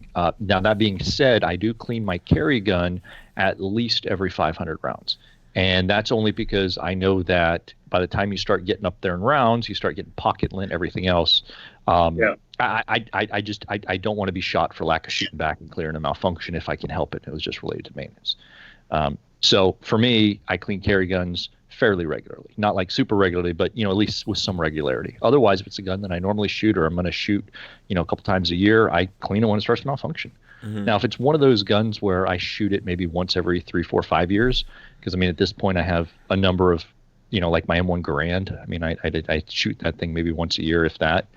Um, I'll run something down the bore. I'll just put a little oil on it or something before I put it up in the safe, because I know I'm not going to touch it again for another year or two. So in that regard, you may want to do that. But if it's something you shoot regularly, I mean, just Hmm. don't worry about it. Hmm. Keep it oiled, especially if you're in a humid environment. You want to make sure you keep a little bit of oil on it so it doesn't rust. But I Hmm. mean, as far as cleaning it for the sake of cleaning it, I know people who clean their guns every single time they come home from the range. It doesn't make any sense to me. Yeah. Okay. Vanessa Kitty says, "Do you clean your tools after use, or just leave them covered in debris?" Basically, what I do after I use tools, I throw them into a big pile. Wait, wait, just wait, leave, wait, wait. and just leave it So there. You've What? actually used tools, Hank? Yeah. What are you talking about? I'm always using. I was using tools so last weekend. I fixed so up the gate opener in my place. Wait, I see videos and you say, I'm going to build a gun, and then there's Walter building a gun. Excuse me. Oh. Pardon. So, Okay, Richard had to go there, obviously. Yeah, what's that? What is that? What are you saying, Joe? so I was saying that So the difference here is, if you look, like using tools and stuff, a gun is just a tool, right? Yeah. So like if I need, like if I pull out my screwdriver and I need to tighten a screw, right? When I'm done with it, I mean, provided, I didn't get it wet or in, frickin', I don't know, mud or something, right? I put it back, where it belongs. I put it right back in its holder or place wherever the screwdriver is. I don't clean it just because I used it to turn a screw. At the same time, if a gun needs cleaning or any tool that I use needs cleaning, I'll clean it. So I think the question is, are you cleaning for the sake of cleaning, or are you cleaning because it needs it? And I think there's a difference there. Now, if you're shooting corrosive ammunition, I still have my Mosin Nagant 7.62x54R. I have a ton of corrosive ammo for that. I have a ton of corrosive ammo for my AK-74s. And those guns get cleaned after shooting corrosive ammo because I know it's going to cause harm, just like it would leaving tools wet or mud on tools or whatever. You're cleaning for a purpose of preventing damage, because if you leave it in that state, it'll get damaged. Going out and firing 100 rounds through your Glock 19, and then throwing it in the safe and letting it sit there for the next 6 months is going to cause no harm whatsoever. There's going to be zero damage done to it. It's so that's where I fall in that. If it needs cleaning, I'm going to clean it. But if I'm not just cleaning it for the sake of cleaning because it may have a little bit of dust on it or something, it just doesn't make sense. And you see this. There's someone else I saw as the chat scrolled by, saying, pointing out a bunch of other large names in the firearms community that do the same thing. They don't clean their guns for the sake of cleaning their guns. There's just no point. It doesn't make sense. Yeah. By the way, Billy, unless you're selling, firearms lube and firearms cleaner, in which case, they want you to clean your guns every time. Yeah. Billy Phoenix. Yeah, Billy Phoenix says, anyone seen the new IWI 9mm yet? Yeah, that's what we're talking about. You probably just came in, so we've been talking about it, Billy. Here, let me go just solely on you, Joe. Yeah, so that's what we're talking about. You might have to go back to the beginning if you want to get up on that. But yes, that's definitely what we've been talking about this whole time. And then you just missed some stuff there. Richard Hughes was trying to insinuate that I don't build any guns. I do from time to time. We got to get something for Walter to do and Babyface to do around here. So let's see here. Let me go into this article. So one last thing on cleaning. Sure. If you want to clean your guns after every range session, I know there's people who find it therapeutic. It's fine, go for it. If you're using the guns that you're cleaning that are accurate guns, accurate bolt guns and stuff, just make sure when you're cleaning it, you're not jacking up your crown or the lands and grooves and stuff like that. There are a lot of people who over clean some of their bolt guns, especially, and that'll have a detrimental effect on your accuracy and stuff out of those. So keep that in mind. It's one of those things where people believe that nothing bad can happen from cleaning your gun. Yeah. You keep if you're not skilled at taking apart your gun, you're mashing things together. You depending on different guns, they have different quirks about how things need to be positioned when you're putting bolts and things back together. You could damage your firearm cleaning it. And I'm not casting aspersions at anybody that cleans their gun every time. I'm just saying that understand that you're not it is not a risk-free thing by cleaning your gun every single time, especially if it's a precision gun, where you're running, and again, you can, if you put a steel rod down there versus a brass rod, whatever the case may be, no, you got a point. Be smart about what you're doing. Yeah. Kathleen Music Lover wants to know if that comes with optics. If it's optic so it ready? comes with the optics mounting plates. It does not come with the optic itself. So and if you missed, go back and recheck the beginning of this, and you'll see we cover most of that in the beginning of this video, as well as the full video that we have at 13cgunreviews.com, which pretty much covers, I think, virtually every single question that I've seen. I have a link to that in the description. For everyone who's coming in now, please smash the thumbs ups. Okay, we appreciate that. I think we've got over 100 people in here, so we could definitely get to 100 thumbs up. So thank you for doing that, everyone out there. Please get up on it. We should get some thumbs ups just for Richard getting busted by the old lady, the wife. That was funny. Somebody's gonna. Where's Richard? I haven't heard from him since. Was he here? Oh, screens. Where's Richard? I don't see Richard. Are you here? Yep. Don't I hear don't him. know. His screen's Don't hear not there anymore. So Don't hear him. hopefully Don't see him. hopefully Uh-oh. everything's all right. He didn't get himself in the doghouse. Yeah, Richard might have gotten, he's going right into the kennel right now. He's being installed in the kennel. So, I'm not sure what happened with that. What is going on there? We'll probably get Richard back. Maybe he'll dial back in or something like that, or he turned off his camera. Let's go to some other stuff here. There was a 3D gun article here in the news. I'm gonna throw this up on screen. I think I sent you this, Joe. As social networks crack down, 3D printed gun community moves to new platforms. That's what this says here. Bans on sharing 3D gun blueprints have proven porous, but the community that makes them is migrating to platforms more amenable to the cause. That's what we've got going on here. So earlier this month, Reddit became the latest social media platform to aggressively enforce its ban on sharing plans for 3D printed guns. So it's saying shuttering a popular channel dedicated to the cause that had over 4,000 users.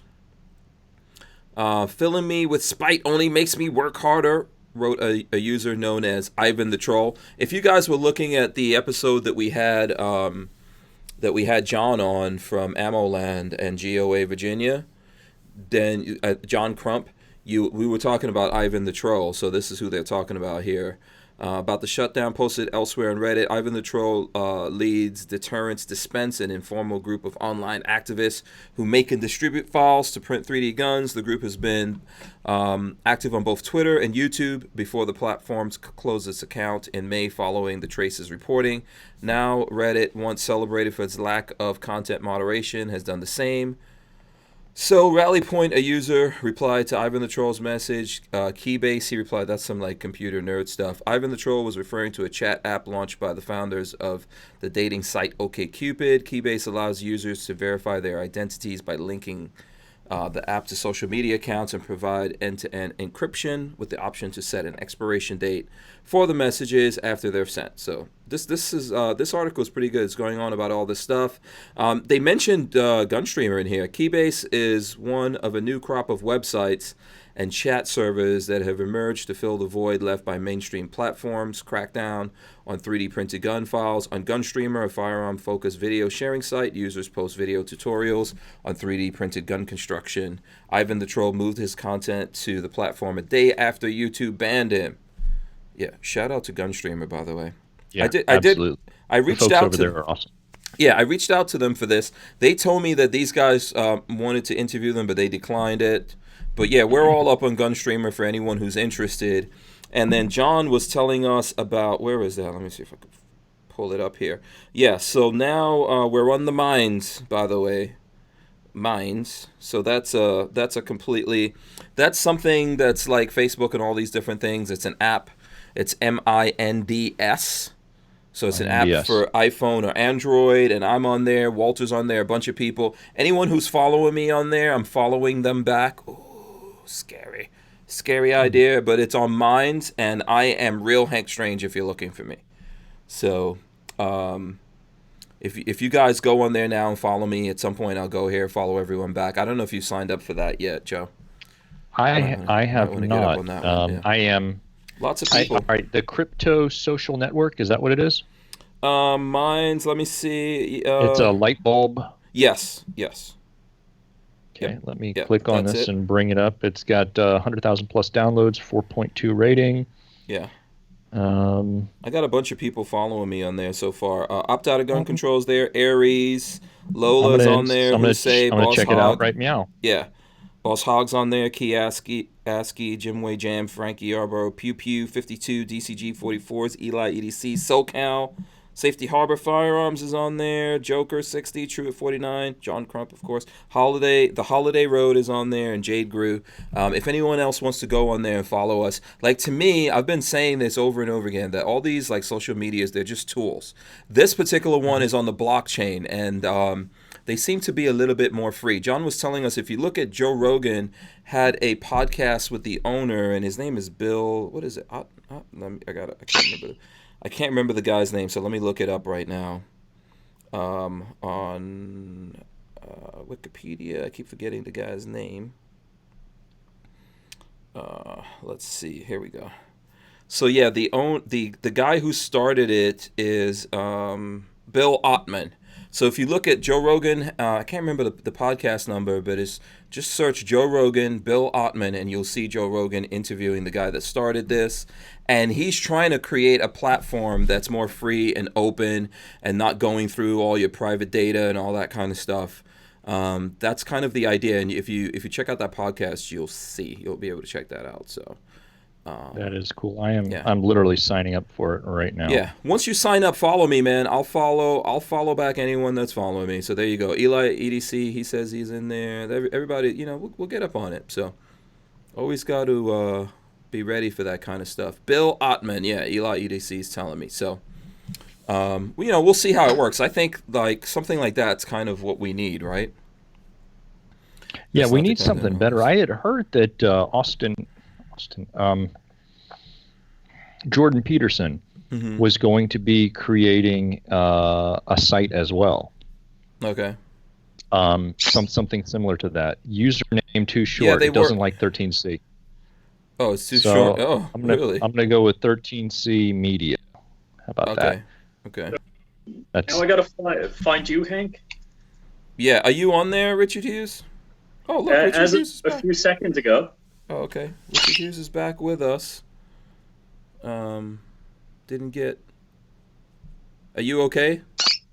Just blink if you're in trouble. If you're in trouble, just blink 3 times in a row, Richard. Oh, there we go. Jordan Peterson is on here already. Good. I'm done. Oh, he's on. Oh, he is on there. Okay, cool. If you're not familiar with him, he's pretty cool.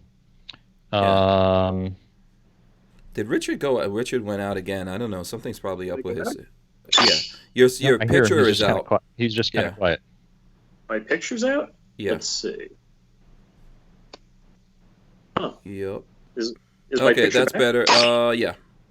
Chill. That's better. Let's see if I can throw all 3 of us up in here. There you go. Okay. Richard, that was so funny. I don't know what happened. But I was like, oh, Richard's about to get smacked down right here. No. Now, my wife does carry, but she shoots to the right, so all I got to do is run left, and I'm good. Oh, go left. So don't worry about me. Sure. Yeah. Make sure you give Pebbles his attention. That's what you got to worry about over there. Okay, so yeah, we're talking about mines. I don't know if you're on there yet, Richard, but I'm on. You're on? Right. Yeah, and I just followed you, Hank. Oh, okay, cool. All right. Let me see. What other good stories do we have out here? I'm looking up to see what stuff we got. Oh, the Silencer Co. thing. You guys want to talk about that? So the Maxim 9. Here, I'm going to throw this up. This is on TFB. Firearm blog. So Silencer Co. non-NFA Maxim 9 is out. At Silencer Co. media event, Silencer Co. unveils some new products. One of them is a non-NFA Maxim 9. It was developed a while ago, but kept on the wraps until now. I got a chance to check it out. Let's take. So basically, it's the gun. So basically, it's a gun. Yeah, without the suppressor. Flying Rich. I don't see. You don't have a picture up yet, do you? No, I have a picture up. Yeah. Okay. So, well, boom. This is interesting. Right, looks like you can put a suppressor on it. So it looks like you can put a suppressor. Obviously, Silencer Co. is going to have one for it. That's interesting. That's cool. I don't know. What do you guys think about that? No, not. Doesn't make any sense. The trigger is probably still terrible. Yeah. Without the silencer, it's kind of like, yeah. Mm-hmm. But who knows? Maybe. Mm-hmm. All right. Well, anyway, there we go. I'm on mines now. Okay, so there you go. There you go. 13C Media. I'll put some kind of picture up there, but at least the thing is there. So okay, so we got that going. I see that. 13C. One more thing about this trace thing, this trace.org douchebags here. Apparently, there's part of this story in here said that in May, following the Trace's reporting, blah blah blah, a recent review of posts reveals, and then they said they reported 6 different videos for links. And they didn't get pulled down within 48 hours, so they contacted YouTube directly to get those links pulled. So these people, and they did it on Twitter and as well. So these people at the Trace are reporting and pulling down things. I mean, this is not to get off of it. Sorry, I was distracted with that Minds thing, but this is modern day book burnings. Taking this information down, it's not encouraging violence. There's nothing wrong about this. This is literally exercising a human right, and also a right that's enumerated in the Constitution, right? So this is modern day book burning. What we're seeing here between all these various social media groups, not just related to these links, but what they're doing to us on our channels and things like that. It is, Orwell could not have come up with anything better than this. I mean, for anybody who hasn't seen movies like Fahrenheit 451, where they're literally taking books out and burning them. If you want to watch something a lot funner, Equilibrium is a fantastic movie where they ban knowledge in movies. I mean, it's a lot of fun. They have gun fu, but it's an entertaining fun. It's a guilty pleasure, if you will. But the premise of that movie is that they ban thought, actual, anyway. This is no different than that. Trying to ban free speech. It's just that bothers me so much. I think one of the last times I was on, we had a free speech discussion. I think with Weapons, Munitions, Tactical was on with us. Yeah. And it's highly disturbing. It's classic SJW behavior to try to cancel culture people. But guess what, man? People do it. Even people in our world, believe it or not, get involved in that kind of stuff. So yeah. Well, what it used to be, I mean, there were books and magazines, and if you printed a magazine, it was out there. If you had some sort of circulation numbers, there were people with it. And what the Russians used to do, the USSR, is say a cosmonaut fell out of favor, they would actually publish an update to the encyclopedia, and they would tell you to rip out this group of pages and insert these new groups of pages. And they would airbrush the guy out. Yeah. So, absolutely. I mean, at least the only good thing about the internet today, at least for now, until government fully gets control of it, at least for the average person. Because right now, I mean, you'll never be able to shut down all the stuff on the dark web. But as far as the stuff that the average person finds, right? Because the average person uses YouTube, right, as like their number one go-to source. Very few people use Gunstreamer, which really, please use Gunstreamer. It's way better. Full 30. I think we need to get ready for that apocalypse that's coming. Have a plan before that shows up. It limits the honest individual. While doing nothing to control other people. These plans are out there. I mean, it's not like you can pull them down off the internet. They're out there forever. They're out there in perpetuity. Now, it may be they may be making it a little more difficult for the average person to accidentally stumble across them.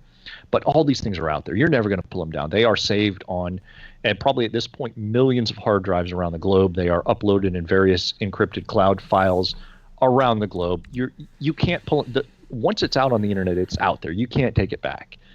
So all these idiot politicians trying to pass these laws and stuff, it's ridiculous. And it shows their ignorance. Right. No plastic receivers, right? Yeah. They're crazy. The whole thing is, you don't need a Maxim 9. You don't need a Bear Creek Arsenal lower to have a firearm. I mean, and you don't even need a polymer 80. You need a couple of things from a hardware store, and you can make a firearm. Well, maybe it won't repeatedly fire 30 rounds, but the genie's out of the bottle. It's long gone. Never going back in. Never. And I'm just shocked at people, whether it's gun bans, and, Hank and I both came from New York, which was the land of no. But ammo restrictions, gun bans, what, you think people aren't reloading? You think somebody isn't going to... I'll tell you what I did. When they did that gun, the ammo card in New York, I was still, I was living most of the time in New York because that's where my work was, but I was a Florida resident. I mean, I had ammo delivered to a buddy's house in Pennsylvania. I threw it in the airplane. I visited my dad, and then I flew back to New York just because I don't want my name on a list that I bought N,000 rounds of, AK or AR or whatever. And in fact, I probably only shot 200 rounds. There was some good deal going on. where you get 1,000 rounds of AK ammo for, I think it was like $200. I think it was 220 delivered. Like, I'm buying a couple of 1,000 rounds of that. Yeah. Opt out of gun control says open bolt machine guns are far easier, less complicated than semi. Hells to the yeah. Yeah. Hells to the yeah. And then Walter says black powder works. Walter, we actually got to do some black powder videos. I don't know. It's so Stuff we have to do. I think there's a couple of classes of people out there. There's a class of people like me that may be smart enough to build something that's single shot.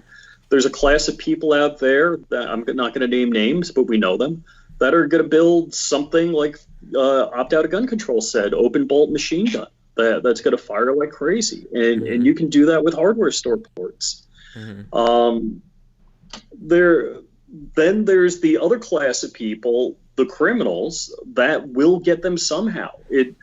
Look at the one They're shooting. just going to steal them out of the bathroom at any local airport, and right?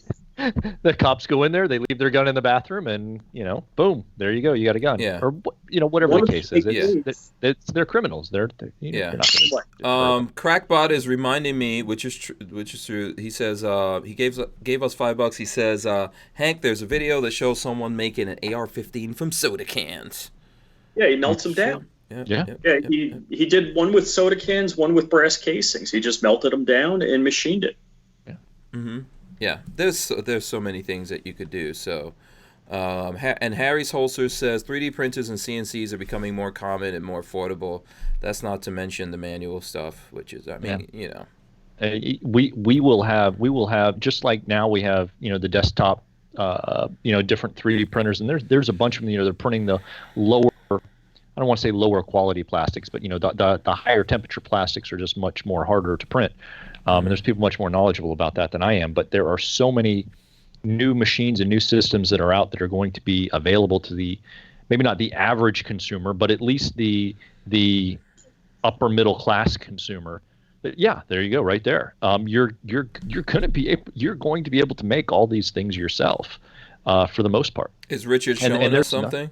I think some of these politicians are just they're losing their mind on it because they're not going to be able to control it. I mean, the genies are quote unquote out of the bottle. The big thing that gets me with all these things are, and we really have to make our stand and get back to the Second Amendment being about military grade weapons, is that the more technology advances, we're seeing more reasonably priced bulletproof clothing, for example. As technology continues to advance, eventually at some point there's going to be, I don't want to, whatever you want to call them, laser guns, ray guns, whatever the case is, right? There will be weapons that continue to go up that'll be developed as more and more blunt force trauma type guns, are easily defeated by just regular sized clothing that people can wear, for example.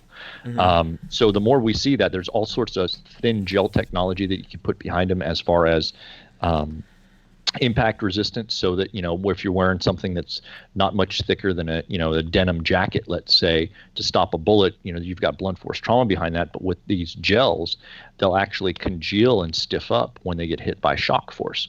So that's Newtonian fluids. Yes, exactly. I think, I don't know if they're that far advanced for some of the stuff that I'm talking about, but yeah. So yeah, the barrel's hardest to make, as Crackbot says. So what we need to do is we need to make sure that these more advanced weapons, when they come out, are going to be available.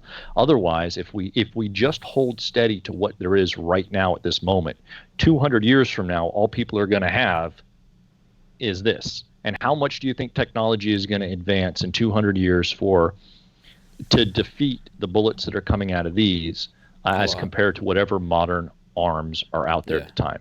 A lot. Walter says pulse energy. Whatever it takes, baby. I want a rail gun. I want pulse energy. I want attack copters. ray gun. Yeah. And I want a lightsaber. Yeah, absolutely. All of it. Rockets, everything. Shout out to Not 50 Blue Rifle Society in the house, working but trying to listen. Shout out to Not 50 Crackbot. Like you just said, he says the barrel's the hardest thing to make. Someone's going to figure that out and simplify that really soon. Special K says, I want the eraser railgun. Let's see. What movie has the most badass guns in it? If we could think John of Wick. John Wick, you think would have the most badass guns? John Wick. Dan Fifth Hates You Element? says Romulan Disruptor. Okay, Sure. we should split it. Most badass realistic, and then most badass sci-fi. So that's probably Fifth Element has the most badass sci-fi guns, I think. I would, yeah. Yeah. I think this element has some. Yeah. Man, I don't remember what the main villain is with his big gun. It even shoots a net. That thing's awesome. Yeah, that's the one where he says, "And a real dyed-in-the-wool killer would ask about the red button." So yeah, I can't remember that guy's name though. Safety Harbor. Walter says Pulse Energy is good. Juju Buena. There you go. And Crackbot saying, "Gave us a couple of bucks. Would a full auto railgun fall under NFA?" If you got a full auto railgun, I don't know. Realistically, I don't know how that's powering up, but you can pretty much do whatever you want, bro. Well, a railgun isn't propelling itself by an explosion, right? Right. It's in the end. So it's not technically. I You're mean, still maybe exploring. under the NFA, I don't think it would fall under the NFA or any regular like firearm types laws. I'm sure there is. I would think that the douchebags down there, if they've thought about this, have created some sort of law somewhere that would cover that. But I mean, not under the NFA that I can think of, because that's all explosive based propellants, or at least some sort of explosion / propellant / air powered. As far as magnetics and stuff like that, I don't think so.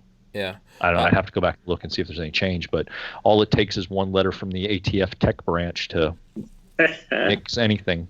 So Yeah. Joseph Anthony said, "I bought a Masada this morning." Awesome. Let's see. We got nice. I saw his comment on one of my YouTube videos, and I have right before the show, and I haven't been able to answer it. I don't remember what it was, but I will go back. I will look, and I will answer that question. Yeah. Unless you want to post it here before the end, and I can do it, because I know it was on there. I just would have to go back and find it again, because I saw it and I meant to reply to it, and then I joined up with you, and here we are. Okay. If you've got that question, Joseph, hit us with it. John Parsons says Matrix. Big Cliff says Expendables. Archangel says Heat.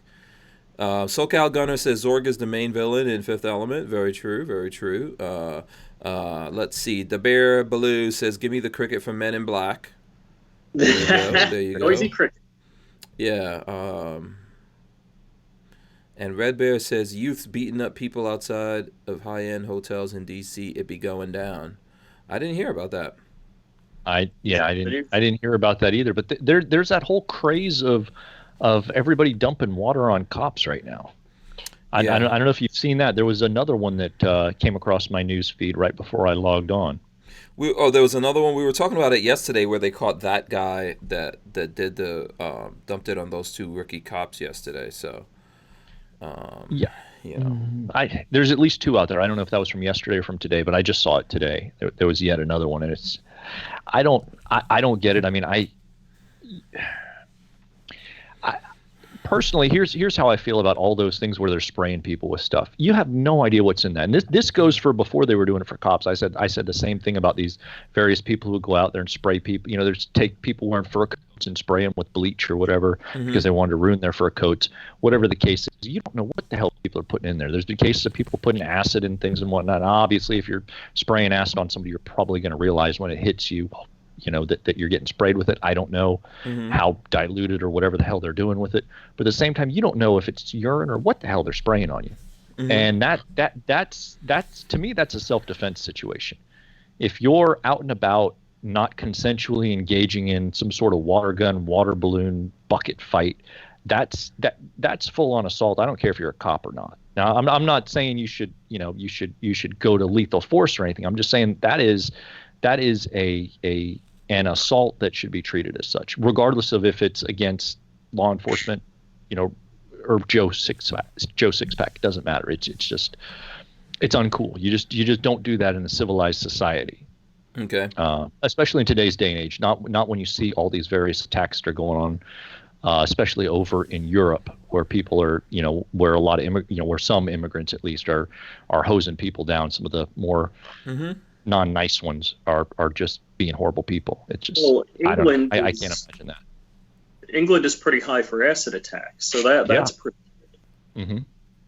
Yeah, and some of these things, and one of the things that I don't think some people understand when sometimes you get hit with certain acids and stuff, depending on what it is, if somebody's savvy and they know what they're doing, they're spraying on you, they can spray something caustic on you that you're not going to initially realize is doing what it's doing until, several seconds later, or or later. It's just the way it attacks, and it hits your skin and eats through your nerves in such a way that it's you don't even know as it's hitting you.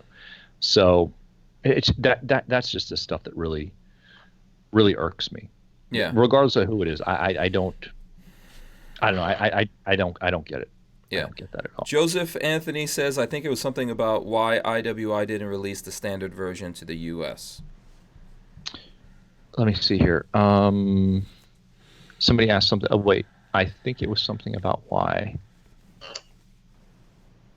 Yeah, the standard version. Oh, okay. So I'll go back and look, and I'll specifically answer that question after we're done here.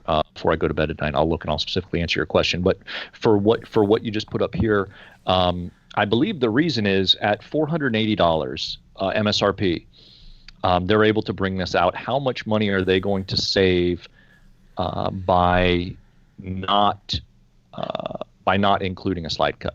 How much more are they going to cut off of that? Versus and their tooling that they have is the tooling for the slide specifically geared up to just fulfill the U.S. market, or are they planning on introducing this internationally as well? I don't know yet. But for $480 MSRP, I don't know how much more money you're going to shave off of that. And with the plate in here, and there's pictures of it in the video, with the plate on here, it seals up and it looks really nice. So with the plate on here, if you're not planning on putting an optic on it, you're not losing anything. Because with the plate on here, it looks nice. It lines up fully. It fills in flush, and it looks great. So if you're not planning on running an optic, you're not losing anything by having it. You're not losing anything aesthetically either, in my opinion, because the plate lines up and is colored, fits in really well. So I don't think you're losing anything by getting this, even if you never plan on putting a dot on it. Okay, cool. Ivan I always say this wrong. Ivan Kernian. Kernian or something like that.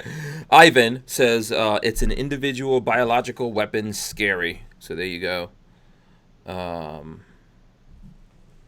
I'm just holding this up because someone asked earlier and just scrolled off the screen. Yeah. I don't see the name now. This is a Trijicon RMR Type 2 with the HRS version, so the US SOCOM version. There'll be a full video out on dedicated to the optic, and then of course obviously we're following up on the pistol, but there'll be a full video out on the optic in I don't know, probably roughly a week, give or take. It depends. I don't know if I've got another video on something else that I may wind up getting done before that one. I'm not sure. It depends. Okay. Let's see. We got some time here. I don't know if there's some other things that the folks. Do you guys have any more questions about the Masada here? I don't know. I think we pretty much covered everything. I don't know if there's anyone coming in a little bit later. Yeah, I think we covered the most. If not, go ahead, check out the video when this podcast is done. Watch the video. It's about 26 minutes long, but we cover, I think, pretty much every single question that you could have, as well as the plates on here, the position, which are more positioning plates than mounting plates on here. They're plastic that are in here, but we go through and we tested out how well those hold up. As far as for sturdiness and durability. And anybody have any other questions? I know I got one or two follow-up questions on a video we did right before that about flying with a gun. Okay, did you want to get into that? About that? Yeah. If anybody has any, I think there were some questions between like airlines, right? Mm-hmm. So most people think when you're flying, it's going to just fall under like TSA, FAA. Sorry, not FFA, FAA. When it actually comes down to it, most of the regulations are going to fall. Well, not regulations, but most of the policies, maybe let's say, are dependent upon what airline you're flying with. Now, I spoke in the video that I did. I spoke generally about flying and what would fall under more TSA's protocols. And then specifics, I went with specifically. I just decided to go with Southwest since a lot of people fly Southwest.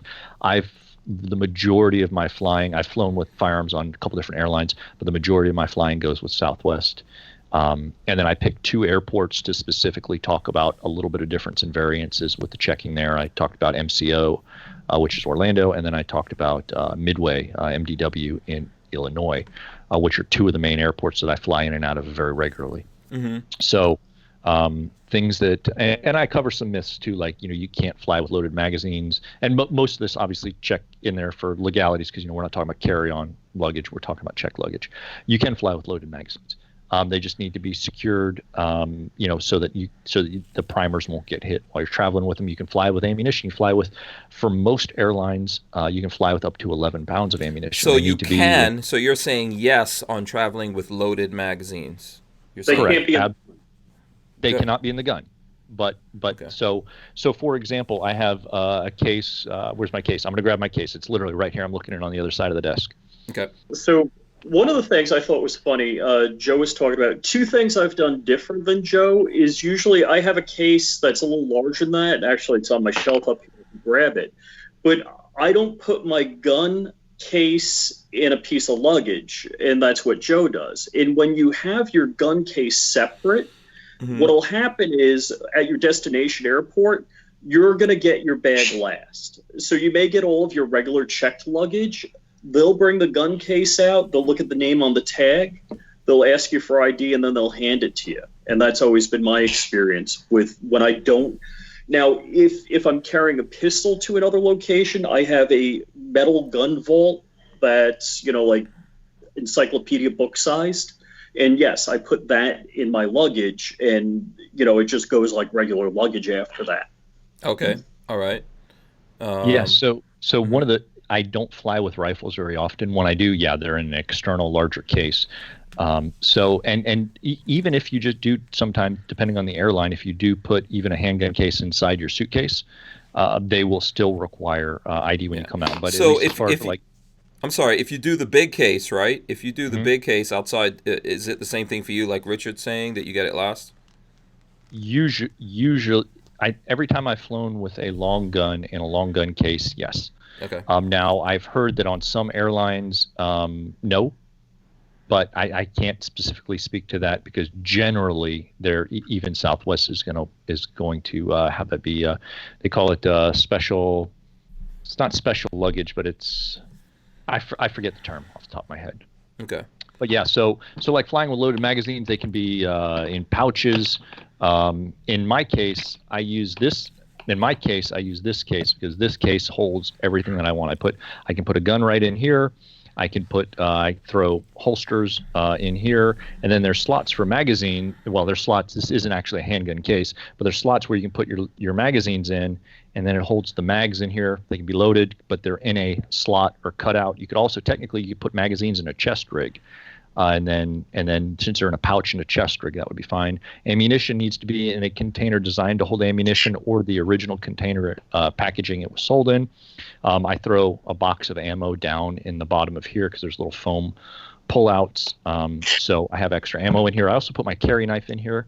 And that way when I get to my location, everything's together and I don't wind up getting my knife stolen as well since it's locked up in the case. Yeah.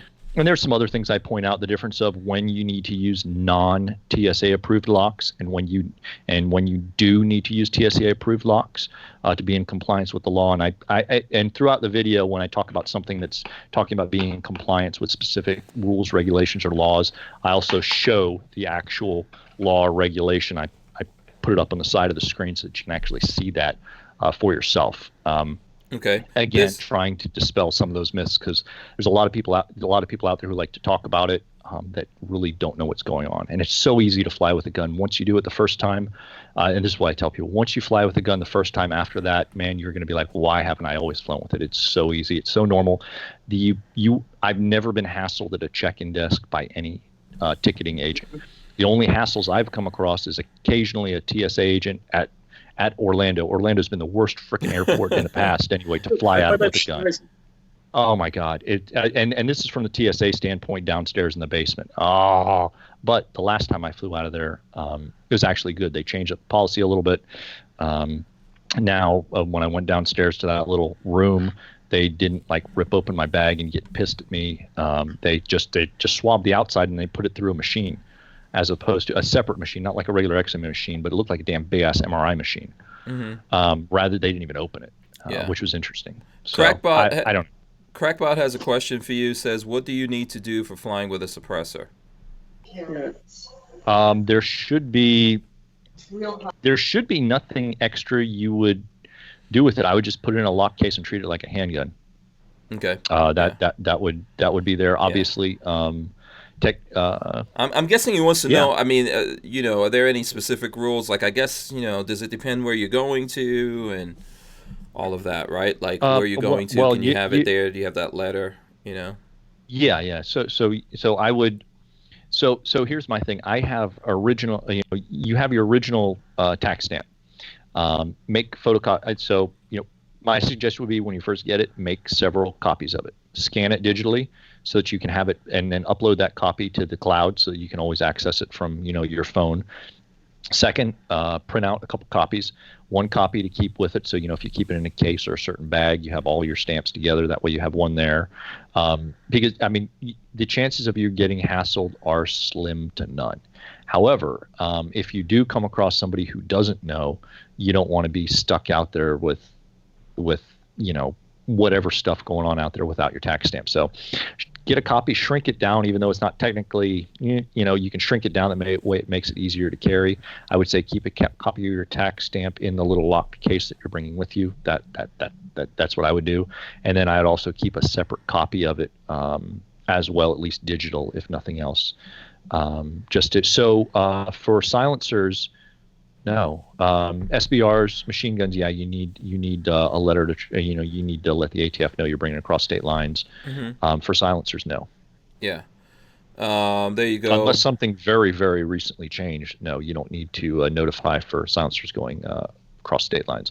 Yeah. Move it, but I mean for like vacation or traveling or something. Moving, obviously, you need to update your information with the ATF. But yeah, Walter says he's flown with machine guns and cans. So there you go. Shout out to Walther Arms, who says they're watching us out on the big screen. So nice. Shout out to them. Let's see. Are there any more questions on? You can find the video. The video is only 1 or 2 videos old on the channel Agency Gun Reviews. So. Yeah, I saw that when that went up. By the way, I know we don't have that much time left, but Zombieland 2 is coming out. What do you guys think about that? Have you seen the trailer for Zombieland 2? I did not see the trailer yet. Just earlier today, my wife and firstborn were talking about it. So I know they're excited for it. The old cast, everyone's back, so that's a good thing.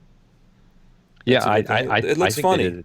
I like the original Zombieland. I had a lot of fun watching that. I thought it was way better than I thought it was going to be. Yeah. So the first one, and I've watched it once or twice after that. It was hilarious. So the only downside to this is I don't know if you can. I don't know how the hell they could bring back Bill Murray, but the Bill Murray cameo only as a zombie.